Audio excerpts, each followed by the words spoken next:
Bismillahirrahmanirrahim. Assalamualaikum warahmatullahi wabarakatuh. Innal hamdalillah nahmaduhu wa nasta'inuhu wa nastaghfiruh wa na'udzu billahi min shururi anfusina wa min sayyiati a'malina. May yahdihillahu fala mudilla lahu wa may yudlil fala hadiyalah. Wa asyhadu an la ilaha illallah wahdahu la syarika lah wa asyhadu anna Muhammadan abduhu wa rasuluh. Allahumma salli ala nabiyyina Muhammad wa ala alihi wa man tabi'ahum bi ihsan ila yaumiddin. Allahumma anfa'na bima 'allamtana wa 'allimna ma yanfa'una wa zidna ilma. Baik, para jamaah Bapak sekalian yang mungkin senantiasa dirahmati dan diberkahi oleh Allah Subhanahu wa taala, kita bersyukur di kesempatan ba'da subuh, kesempatan hari ini kita semuanya diberikan kesehatan, sehat walafiat. Mungkin kita dapat mengisinya dengan amalan soleh, dan juga Allah Subhanahu wa taala memberikan kita umur panjang yang diisi dengan waktu yang bermanfaat.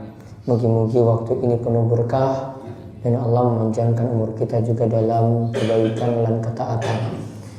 Dan kesempatan kali ini kita akan kembali untuk mengkaji apa yang disebutkan oleh Nabi Shallallahu Alaihi Wasallam dalam hadis-hadis yang disebutkan oleh Imam Ibnu Hajar Al-Asqalani dari kitab Bulughul Maram.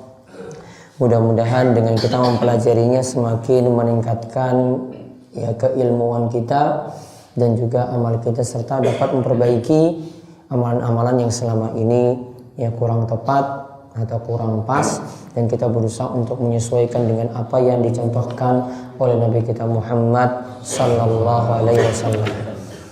Pada kesempatan sebelumnya kita telah membahas hadis yang panjang saking Humran yang mencontohkan bagaimana Utsman bin Affan itu memberi contoh wudhu yang dia lihat dari Nabi Sallallahu Alaihi Wasallam, sampai terakhir dikatakan siapa yang melihat wudhuku seperti ini lalu dia melakukan sholat sunnah 2 rakaat setelah berwudhu, atau kita sebut dengan sholat sunnah wudhu, maka nanti akan diampuni dosa-dosa yang pernah dia itu perbuat.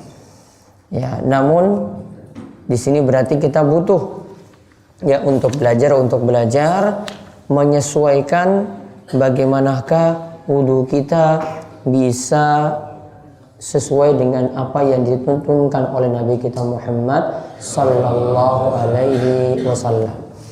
Baik, sekarang kita lihat penjelasan rinci atau penjelasan detail dari masing-masing bagian, mulai dari kepala, kemudian nanti telinga, kemudian nanti ada kumur-kumur. Nah, ini Ibnu Hajar menyampaikan secara rinci. Intinya apa yang beliau sebutkan di sini ini menunjukkan cara atau model dalam mengajar itu seperti itu. Artinya sebutkan dulu yang global, yang umum, baru kemudian masuk dalam rinciannya satu persatu. Sebutkan dulu yang masuk dalam global, masuk dalam keumuman, kemudian dirinci satu persatu. Nah, ini tadi ini yang umumnya disebutkan, baru kemudian beliau rinci. Oh, ini untuk kepala seperti ini caranya, untuk telinga seperti ini caranya, untuk kumur-kumur seperti ini caranya, dan seterusnya. Nah, sekarang kita mulai dari hadis. Kalau di penomoran kami hadis saking Ali, hadis nomor 38 atau hadis nomor 3 yang membicarakan tentang masalah wudhu. Monggo dibaca Pak Wasji. Wa an Ali radhiyallahu anhu fi sifati wudhu'in nabiyyi sallallahu alaihi wasallam qala masaha bi ra'sihi wahidatan akhrajahu Abu Dawud wa akhrajahu at-Tirmidzi wa an-Nasa'i bi isnadin sahih bal qala Tirmidzi innahu asahu syai'in fil bab. Dari Ali radhiyallahu anhu tentang tata cara wudu Nabi sallallahu alaihi wasallam, dia berkata, beliau mengusap kepala 1 kali. Dikeluarkan oleh Abu Dawud, Imam At-Tirmidzi dan An-Nasa'i juga meriwayatkannya dengan sanad yang sahih. Bahkan At-Tirmidzi mengatakan ini adalah hadis yang paling sahih pada bab tersebut. Baik. Ini sebenarnya potongan saking hadis yang panjang dikeluarkan oleh Imam Abu Dawud tentang sifat wudu Nabi Shallallahu Alaihi Wasallam. Abu Dawud ini salah satu kitab hadis yang berisi pembahasan hukum. Makanya ada 4 kitab sunan: Sunan Abi Dawud, Sunan Tirmidzi, Sunan Ibnu Majah, dan Sunan An-Nasa'i. 4 ini disebut dengan kitab sunan. Namun ada satu yang berbeda, yaitu Sunan Tirmidzi. Nama aslinya itu adalah Jami' At-Tirmidzi. Lebih daripada masalah hukum yang beliau bahas. Namun yang lainnya kitab-kitab sunan seperti Sunan Abi Dawud, Sunan Ibnu Majah, dan Sunan An-Nasa'i ini membahas tentang masalah hukum. Nah, kalau kita lihat di sini disebutkan dalam bab sifat wudu Nabi Shallallahu Alaihi Wasallam, tentang tata cara wudu Nabi SAW. Jadi di setiap kitab sunan hadis-hadisnya itu sudah disusun berdasarkan bab. Termasuk juga Sahih Bukhari juga disusun berdasarkan bab. Juga Sahih Muslim dibuat judul-judul babnya oleh Imam Nawawi. Sahih Muslim ditulis oleh Imam Muslim bin Al-Hajjaj, kemudian dirapikan lagi, maksudnya dibuat judul-judulnya oleh Imam Nawawi. Kemudian ada judul-judulnya di situ. Kemudian kitab-kitab sunan sudah ada judul-judulnya masing-masing bab, misalnya fi sifati wudu'in Nabi sallallahu alaihi wasallam. Contoh lagi misalnya dalam Ibnu Majah ada bab misalnya dalam tema yang lain, bab taglidzu fir riba, taglidz 'anil riba, yaitu ancaman keras bagi orang yang memakan riba. Ya, maka nanti kalau dibahas tata cara wudu Nabi SAW, berarti bab ini cuma khusus membahas tentang masalah tata cara wudu Nabi. Kalau membicarakan tentang tadi peringatan keras mengenai riba, berarti khusus dalam bab tersebut itu membahas hadis-hadis yang membicarakan tentang masalah riba. Contoh misalnya dalam Ibnu Majah disebutkan salah satu riwayat yang menyebutkan orang yang memakan riba itu seperti menikahi atau menzinai ibu kandungnya sendiri. Ya, orang yang memakan riba itu status dosanya seperti menzinai ibu kandungnya sendiri. Kalau yang kemarin kita bahas dalam kajian malam Kamis, salah satu riwayat yang saya sebutkan dari Imam Ahmad, yaitu riwayat dari Ka'ab al-Ahbar. Ka'ab al-Ahbar ini seorang tabi'in. Namun dia tabi'in yang dulunya itu adalah pendeta Yahudi. Dia menguasai kitab-kitab dari umat Yahudi itu hampir seluruhnya dia itu kuasai, dan dia tahu ini yang benar yang ini, yang salah yang ini. Namun dia dapat hidayah untuk masuk Islam. Dia dapat hidayah ketika mendengar ayat wa may yabtaghi ghairal islami dinan fala yuqbala min wa huwa fil akhirati minal khasirin. Siapa yang masih mencari-cari agama selain Islam, maka di akhirat agamanya tidak diterima dan dia termasuk orang-orang yang merugi. Ketika itu yang masuk Islam 42 pendeta Yahudi. 42 pendeta Yahudi. Nah, di antaranya ini Ka'ab al-Ahbar. Nah, dulu Ka'ab al-Ahbar yang saya katakan dalam kajian malam Kamis meriwayatkan juga perkataan beliau sendiri. Dia katakan memakan riba 1 dirham saja mau dibandingkan dengan dosa zina sebanyak 33 kali. Dosa zina sebanyak 33 kali, kata Ka'ab, saya lebih senang daripada makan 1 dirham. Dirham itu perak. 1 dirham dari riba. Ini mau bandingkan di sini, bukan berarti dia setuju dengan perselingkuhan, dengan perzinaan, Ya, bukan berarti setuju. Namun dia membandingkan ini ngerinya riba itu bagaimana? Sama tadi menzinai ibu kandung tadi. Ya, satu dosa riba ini sama seperti menzinai ibu kandungnya sendiri. Dan masih banyak lagi nanti dalam Sunan Ibnu Majah itu yang sebutkan riwayat-riwayat yang mengerikan dari orang yang memakan riba. Kapan-kapan satu kajian sendiri bahas itu biar tobat langsung ketika keluar dari kajian. Ini ngerinya riba itu kayak begini. Ya, biar keluar tuh langsung yang di rombongannya ada riba berhenti, yang di sini ada riba itu berhenti. Ya, ini harus kaji satu kali kajian itu. Karena hadisnya itu banyak. Nanti PNS nanti berhenti.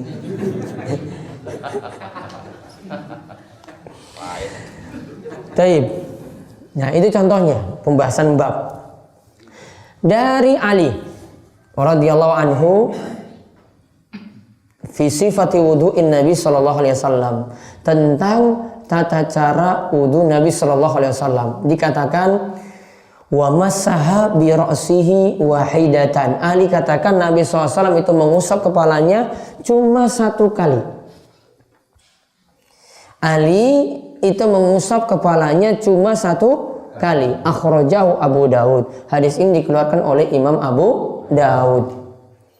Ingat, ini kitab hadis yang dikumpulkan oleh ulama Syafi'i. Ya, ini kitab hadis yang dikumpulkan oleh ulama Syafi'i. Jadi kalau mau tahu sumber-sumber Syafi'iyah itu berdalil, mazhab Syafi'i itu berdalil, buka dalam kitab Bulughul Maram. Oh, ini ada dalam pembahasan ini hadisnya. Kalau disampaikan dengan hadis langsung, dan nanti bisa disesuaikan dengan fikih mazhab. Namun kalau dalam mazhab Syafi'i, ini berbeda dengan apa yang disebutkan dalam hadis Ali. Kalau dalam mazhab Syafi'i, kepalanya itu diusap 3 kali. Kepalanya itu diusap 3 kali. Dalilnya mazhab Syafi'i juga pakai dalil. Jadi jangan dikira bermazhab itu nggak pakai dalil. Bermazhab itu tetap pakai dalil. Jadi kalau kita mau milih-milih, lebih enak itu bermazhab. Masih punya panutan. Daripada kita buka Quran sendiri, tafsirkan sendiri, buka hadis sendiri, dipahami sendiri. Kalau bermazhab punya guru. Dan kalau belajar itu dengan guru lebih baik daripada otodidak, daripada cuma baca sendiri. Nanti bisa sesat sendiri. Kalau bermazhab keliru, ya, wah saya sudah pilih sesuai dengan dalilnya yang ada dalam mazhab, keliru. Ya, dia sudah tempuh jalan yang benar, yaitu berguru ketika dia itu belajar. Namun kalau belajar itu sendiri, otodidak, baca sendiri, kalau keliru, salahmu, ya belajar sendiri, disalahkan karena memahami sendiri. Maka kalau mau milih-milih, lebih enak belajar mazhab. Maka kalau kami sendiri kalau ingin kaji, itu kuasai fikih Syafi'i. Kalau mau jadi Syafi'i itu lain, ya pelajari fikih Syafi'i. Dan kadang kita kurang mendasari fikih Syafi'i, sehingga amalan kita pun di tengah-tengah kita itu tidak bersesuaian dengan fikih mazhab. Tidak bersesuaian dengan fikih mazhab. Contoh saja dalam masalah kematian misalnya. Dalam mazhab Syafi'i, untuk takziah atau layat pada kediaman orang yang telah meninggal dunia itu cuma 3 hari. Dia cuma 3 hari, nggak sampai hari ke-7, nggak sampai hari ke-40, nggak sampai hari ke-100 dan seterusnya. Nggak sampai seperti itu, cuma 3 hari. Apa alasannya mazhab Syafi'i katakan 3 hari? Yang boleh dari 3 hari itu cuma ketika istri ditinggal mati suami. Berapa masa iddahnya?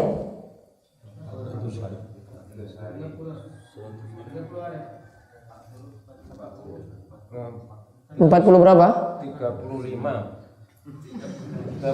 selapan. Nabi orang ngerti selapan kok. Orang Jawa seperti itu. Masa iddahnya 3 kali suci. 3 bulan plus 10. ditinggal mati suami. 120 hari 4 bulan. 40 hari. 40 hari. 35 itu selapanan. Nabi itu nggak kenal selapan, jadi nggak kenal kliwon. Jumat kliwon, Kamis wage, itu rata ngerti lah. Selapan. Jadi kalau ada yang buat amalan, wah saya buat amalan rutin setiap malam Jumat Pon misalnya. Wah ini tanda tanya nih, wong Nabi nggak ngerti jam malam Jumat Pon, kamu buat amalan sendiri malam Jumat Pon. Gampang ngertinya itu. Wong Nabi nggak kenal malam Jumat Pon, itu cuma kalender Jawa saja yang kenal. Ngertinya gampang. Maka lihat seperti itu. Kecuali tadi ya, suami meninggalkan istri. Kalau yang lainnya cuma 3 hari. Kenapa kok sampai lebih daripada 3 hari tidak dibolehkan? Karena aslinya 3 hari itu keadaan berduka. Setelah dari 3 hari sebenarnya sudah nggak pikiran lagi pada orang yang telah meninggal. Asalnya seperti itu. Kalau diingatkan lagi setelah itu, dia nanti tambah sedih. Malah membuat orang sedih ketika itu. Ya sehingga di dalam mazhab Syafi'i takziah itu cuma 3 hari. Takziah itu cuma 3 hari saja untuk hibur keluarga yang telah meninggal, yang telah ditinggalkan tadi. Nah ini pelajaran mazhab Syafi'i loh. Di tengah-tengah kita melanggar nggak hal ini? Berbeda nggak dengan mazhab Syafi'i? Beda atau tidak? Beda. Dalam mazhab juga untuk kuburan misalnya tidak boleh diberikan semen, tidak boleh diberikan bangunan. Ya, dalam mazhab Syafi'i. Saya pernah bahas dulu ketika kajian di Juruk Giri Cahyo. Saya bawa kitab Syafi'i terus saya tunjukkan ini. Ini loh perkataannya. Dalam mazhab Syafi'i tidak boleh kubur itu diberikan semen, tidak boleh diberikan bangunan. Di tengah-tengah kita kuburnya bagaimana? Ada yang kuburnya cuma lemah tok.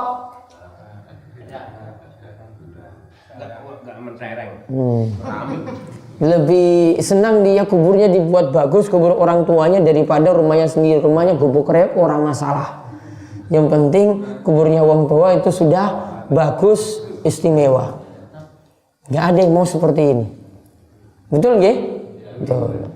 Nah ini kapan-kapan kalau mau belajar mazhab nanti baru ditunjukkan lagi. Nah kalau mazhab Syafi'i dalilnya Utsman punya riwayat ala urikum wudu'a Rasulullah sallallahu summa tawaddu'a salasan. Ini loh saya tunjukkan bagaimana Nabi SAW itu berwudu. Nabi wudunya itu salasan 3 kali. Maka kata mazhab Syafi'i, ini loh dalil setiap anggota wudu itu dibasuh 3 kali. Namun lihat di sini tidak tegas. Karena kalau cuma sebutkan 3 kali saja belum tentu kepala itu 3 kali. Jadi ada dalilnya, ini riwayat Muslim namun tidak tegas. Ada dalilnya lagi dikeluarkan oleh Imam Abu Dawud dari hadis Utsman dari Tariq Amir bin Syakik bahwasanya Utsman itu pernah mengusap kepalanya 3 kali. Kemudian Utsman itu katakan, saya lihat Rasulullah SAW melakukan seperti ini. Kepala diusap sebanyak 3 kali. Namun para ulama simpulkan hadis ini riwayat Abu Dawud ini hadis yang dhaif. Berarti kalau ada hadis sahihnya tidak tegas. Hadisnya sifatnya masih zahir. Masih bisa ditakwil. Artinya masih bisa dibawa sana sini. Ya, masih bisa kita bawa sana sini. Belum tentu seperti itu. Hadis yang kedua, tegas namun dhaif. Tegas namun dhaif. Maka kesimpulannya para ulama katakan kalau mengusap kepala itu ada yang mengatakan 3 kali, hadisnya tidak tegas walaupun sahih, atau didukung dengan hadis yang tegas namun sayangnya dhaif, sayangnya hadisnya itu lemah. Kesimpulannya di sini riwayat yang tepat apa yang kita kaji saking Ali. Hadis Ali diriwayatkan oleh Abu Dawud dari hadis yang panjang dan hadisnya itu bisa kita pakai. Hadisnya adalah hadis yang masih bisa diterima. Kesimpulannya, untuk mengusap kepala cukup 1 kali saja, tidak diulang sampai 3 kali. Dan di sini dikatakan mengusap, bukan membasuh, bukan menyiram. Ya, bukan menyiram, bukan mencuci. Maka yang kita maksudkan dengan mengusap, tangannya cukup telas saja. Setelah itu kepalanya diusap, cuma sekali. Nah, sekarang kita lihat hadis yang kedua, melengkapi lagi tentang mengusap kepala. Hadis saking Abdullah bin Zaid bin Asim. Ingat, kita itu berdalil kalau tentang hadis tidak cukup 1 hadis, nambah lagi dengan yang lainnya, sehingga pemahamannya jadi sempurna. Karena kadang yang lihat itu Ali nyampaikan cuma yang dia lihat saja, dilengkapi dengan sahabat yang lainnya lagi, melengkapi sehingga lebih sempurna ketika kita itu beramal mengikuti tuntunan Nabi Shallallahu Alaihi Wasallam. Baca hadis dari Abdullah bin Zaid. Wa an Abdillah bin Yazid bin Asim radhiyallahu anhuma fi sifatil wudu'i qala masaha Rasulullah sallallahu alaihi wasallam bi ra'sihi fa aqbala bi yadayhi wa adbara muttafaqun alaihi. Dari Abdullah bin Yazid bin Asim radhiyallahu anha tentang cara berwudu, beliau berkata, Rasulullah sallallahu alaihi wasallam mengusap kepalanya dari muka ke belakang dan dari belakang ke muka. Muttafaqun alaihi. Dilanjutkan lagi dalam rapat yang lainnya, ada lanjutan hadisnya yang nomor berikutnya.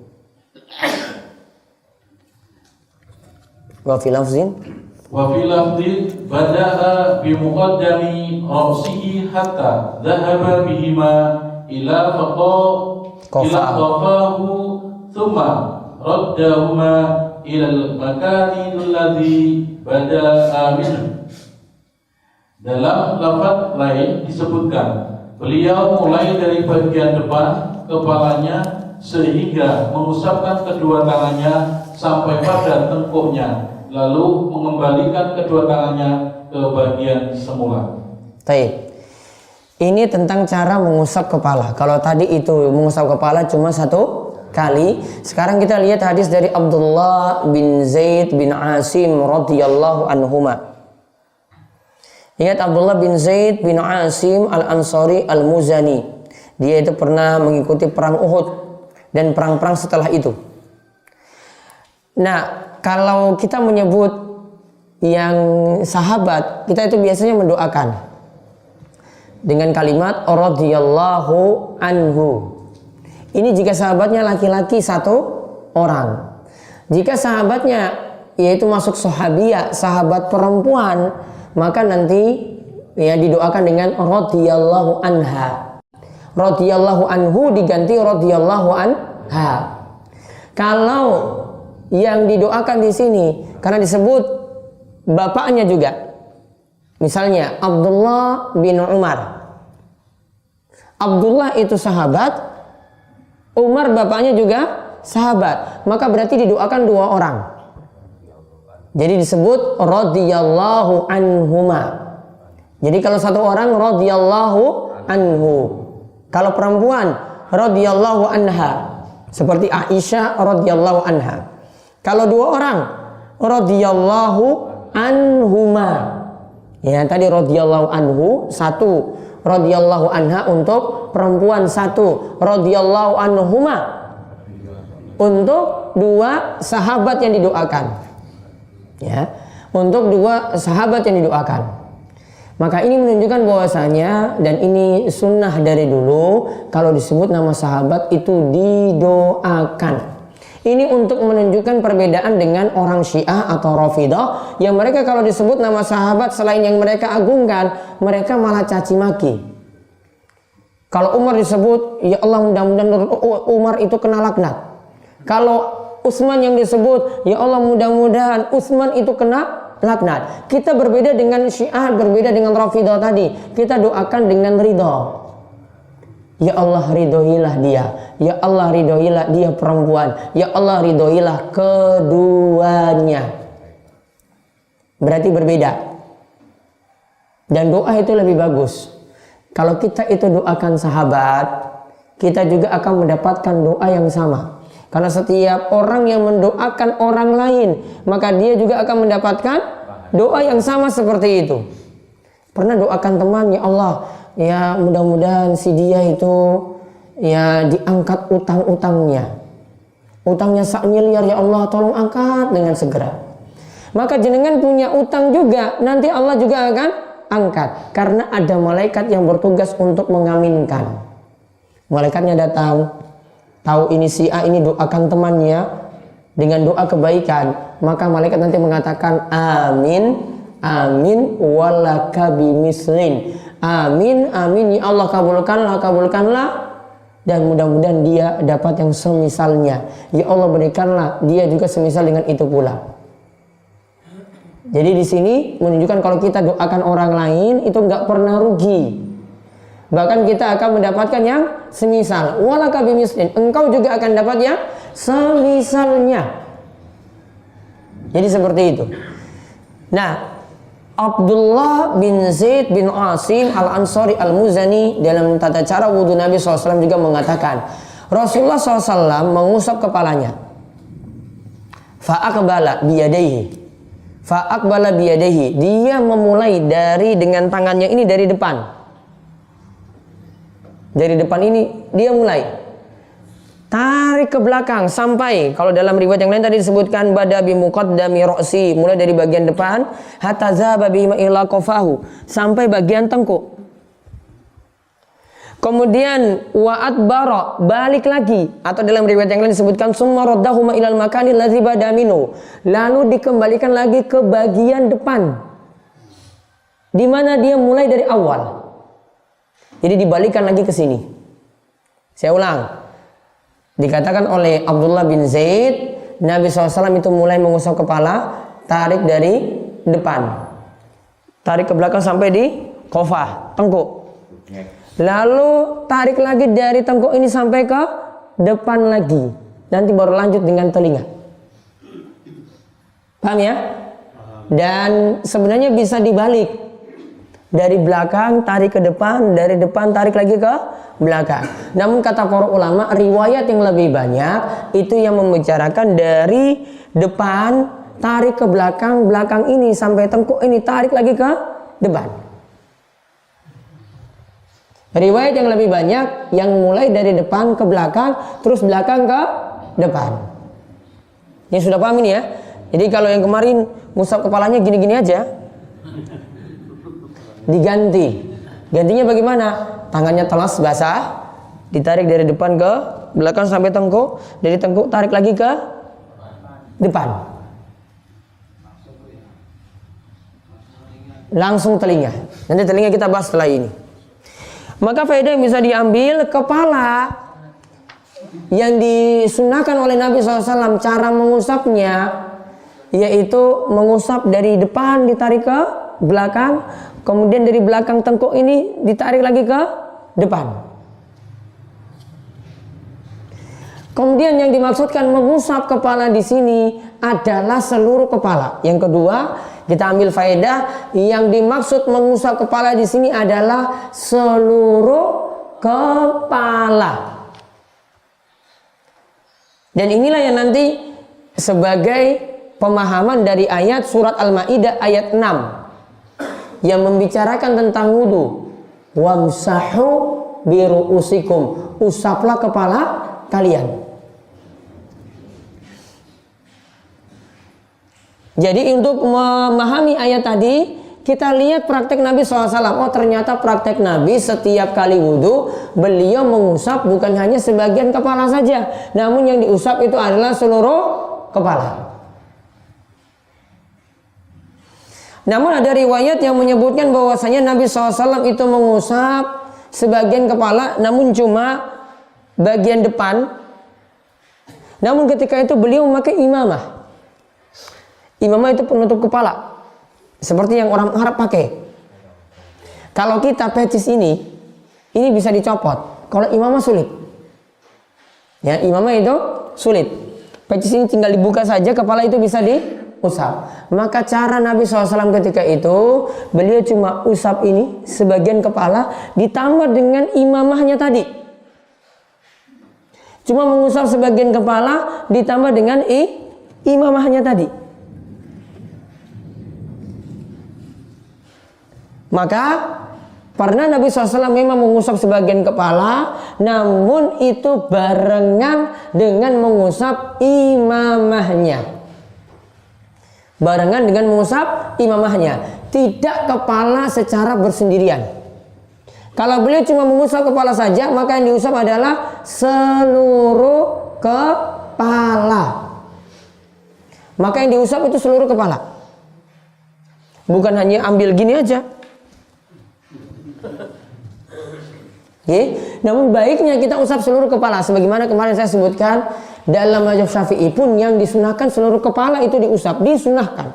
Namun wajibnya mereka anggap cuma sebagian saja. Namun baiknya kita capai yang sempurna, yaitu sunnahnya kita lakukan, yaitu kerjakan yang mengusap kepala secara keseluruhan. Dan kalau kita mengusap seluruh kepala, maka nanti nyambung dengan muka berarti, karena batasnya kepala itu yang ada di muka sini. Ini bagian muka. Maka kalau kita basuh seluruh kepala, maka dia akan nyambung dengan muka. Oh, ini bekas wudunya ditarik ke sini semuanya. Dan ingat pada hari kiamat kita akan dikenal sebagai umat Muhammad dilihat dari asaril wudu. Dilihat dari bekas wudu. Makin kelihatan jenengan itu makin dianggap sebagai umat Nabi Muhammad sallallahu alaihi wasallam. Makin tidak terlihat. Terutama yang nggak pernah wudu. Nggak pernah wudu berarti nggak pernah sholat. Tidak mungkin dia panggil sebagai umat Nabi Muhammad SAW. Jadi kalau mau ngajarin jamaah gitu, di hari kiamat yang dipanggil itu yang punya bekas wudu. Nanti akan tersinggung itu langsung. Wong saya nggak ngomong sholat kok. Dan pasti kita gunakan wudu itu untuk sholat tadi. Ya bekas wudu itu nampak pada hari kiamat dan umat Nabi Muhammad SAW akan dipanggilin. Nabi tahu dilihat dari bekas wudunya. Karena umat ketika itu banyak. Mau panggil umatnya Nabi Muhammad yang banyak ini bagaimana? Oh, Nabi SAW tahu. Oh, ini punya bekas wudu. Makanya Abu Hurairah itu sampai anjurkan bekas wudu itu diperpanjang. Biar makin kentara nanti makin terlihat pada hari kiamat. Kemudian satu hadis lagi tentang mengusap telinga.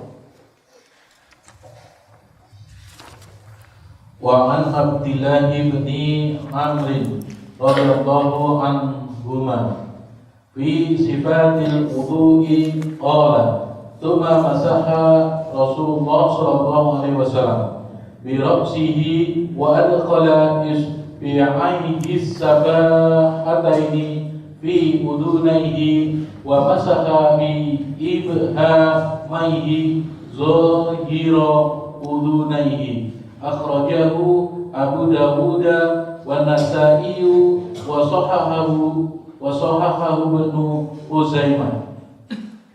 Dari Abdullah bin Umar radhiyallahu anhuma tentang cara berwudu, beliau berkata, kemudian beliau mengusap kepalanya dan memasukkan kedua jari telunjuknya ke dalam kedua telinganya dan mengusap bagian luar kedua telinganya dengan ibu jarinya. Diriwayatkan oleh Abu Dawud dan An-Nasa'i dan Ibnu Khuzaimah mensahihkannya. Baik. Hadis ini disahihkan oleh Ibnu Khuzaimah. Tadi diriwayatkan oleh Abu Dawud dan oleh Imam An-Nasa'i.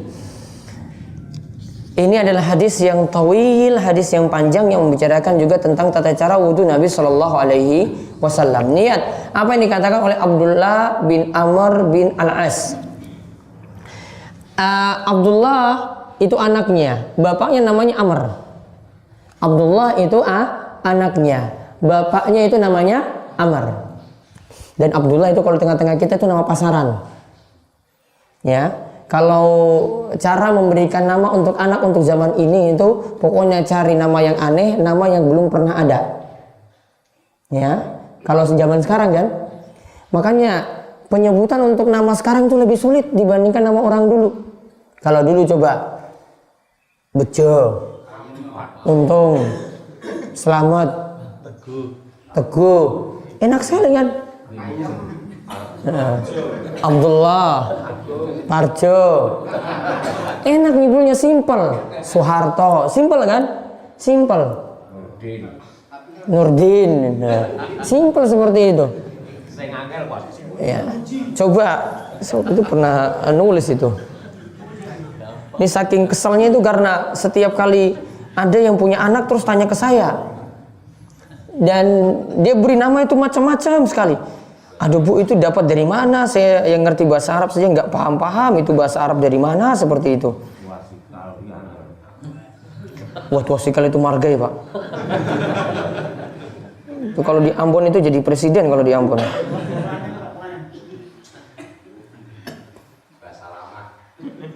Bahasa lama itu Arab.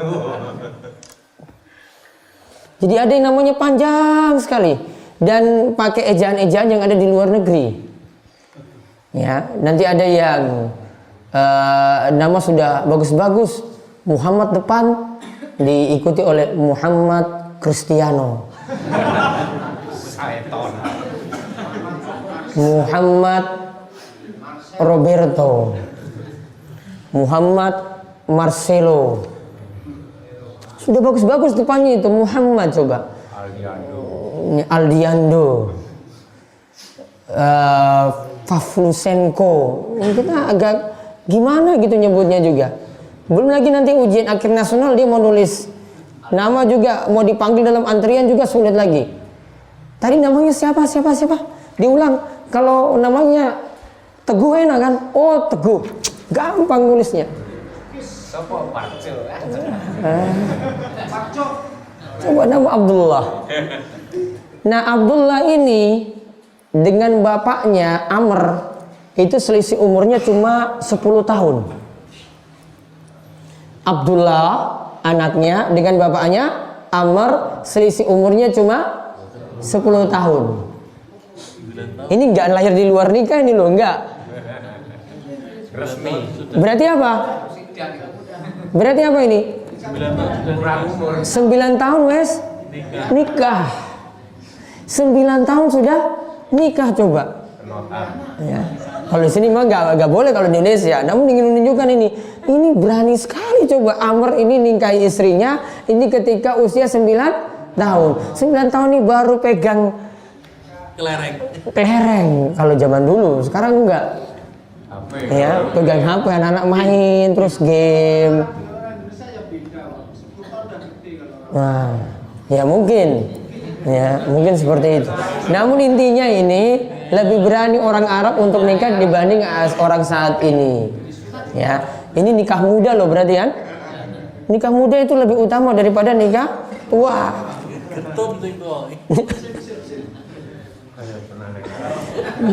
Kau tahu neng Arab, gue ngomong Arab.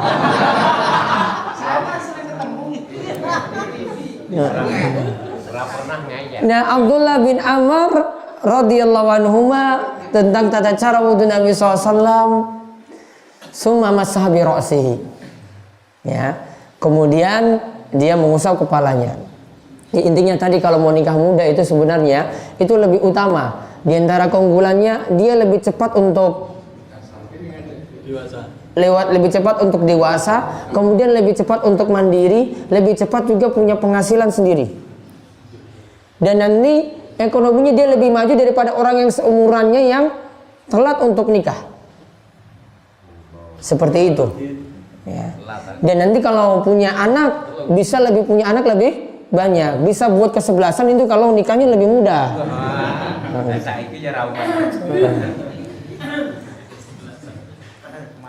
Taib.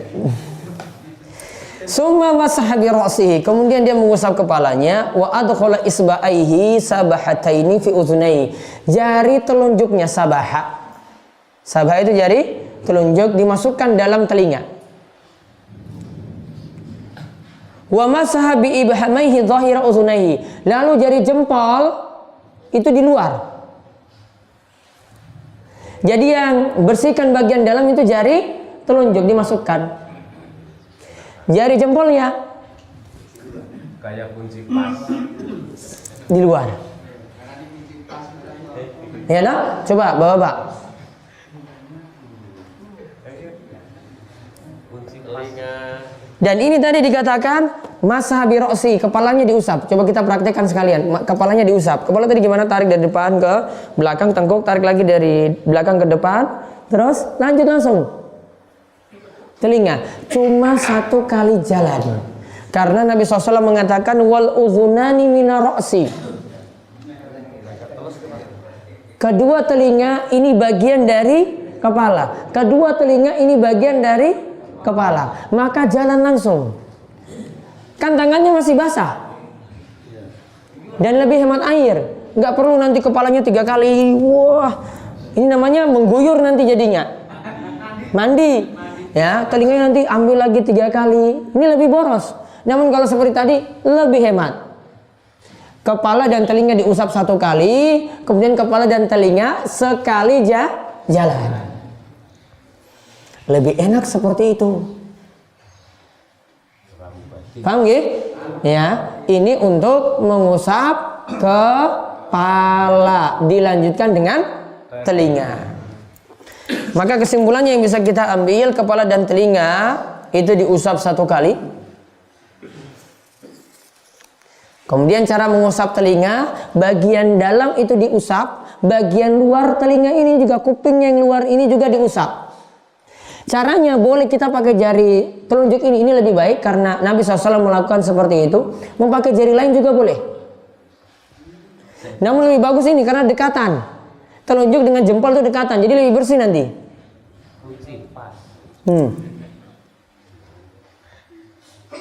Jadi cara mengusapnya seperti itu. Yang belum pas cara wudhunya bisa sesuaikan dengan apa yang dicontohkan tadi dalam hadis Abdullah bin Amr bin Al-As. Ya, tadi Abdullah dengan bapaknya Amr, selisih umurnya cuma berapa? 10 tahun. Baik. Nikahnya 9 tahun. Dan nanti ada keutamaan kenapa telinga juga kita usap, karena kepalanya, setiap anggota wudhu yang kita itu basuh, yang kita itu usap, setiap kali kita berwudhu maka akan keluar bekas-bekas dosa dari setiap anggota wudhu tadi. Apalagi kalau sering-sering wudhu. Dan ini jadi anjuran nanti, wudhu kalau batal segera wudhu lagi. Batal lagi segera wudhu lagi. Jadi anggap ketika nggak berwudhu itu gelisah. Wah, saya ini kok kayaknya belum suci tadi ini. Saya kok ini belum suci. Maka segera wudhu lagi. Coba perhatikan hadisnya. Dari Utsman radhiyallahu anhu, Rasulullah SAW bersabda. Ini hadisnya riwayat Muslim. Man tawaddo'a, siapa yang berwudu, fa ahsanal wudu'a, lantas dia memperbagus wudunya, kharajat khotoyahu min jasadihi, keluar dosa-dosanya dari tubuhnya ini, hatta takhruja min tahti asfarihi, sampai dari kuku-kuku ini juga akan keluar dosa-dosa yang dia perbuat. Berarti kalau kita itu berwudu, ya, dari telinga biasanya dengar yang nggak baik kan, mulut biasanya ngomong yang nggak baik, maka dosa-dosa akan keluar ketika kita itu berwudu. Ditambah lagi dengan riwayat saking Abu Umamah radhiyallahu anhu, Rasulullah Shallallahu alaihi wasallam bersabda, idza tawadda ar-rajulul muslim, jika seorang laki-laki muslim itu berwudu, kharajat khotoyahu, keluar dari min sam'ihi wa basarihi wa yadaihi wa rijlaihi, keluar dari pendengarannya, keluar dari penglihatannya, keluar dari tangannya, keluar dari kakinya, dosa-dosa. Fa in ta'uddu qa'ada maghfuran lahu, fa in qa'ada maghfuran lahu, jika dia itu duduk, maka ketika dia duduk itu diampuni dosanya. Maka dari penglihatan ini dikeluarkan dosanya, dari penglihatan tadi, pendengaran ini dikeluarkan dosanya, penglihatan dikeluarkan dosanya, dari tangannya dikeluarkan dosanya, dari kakinya dikeluarkan dosanya. Dan ini jadi anjuran juga untuk terus menjaga wudu. Menjaga wudu berarti wudunya diulang terus kalau batal. Makin banyak atau makin sering kita mengulangi wudu, Berarti makin banyak dosa kita yang keluar dari jasad kita, dari tubuh kita, atau dari pendengaran, dari penglihatan, dari tangan, dari kaki. Nah, itu yang kita kaji untuk kesempatan subuh hari ini.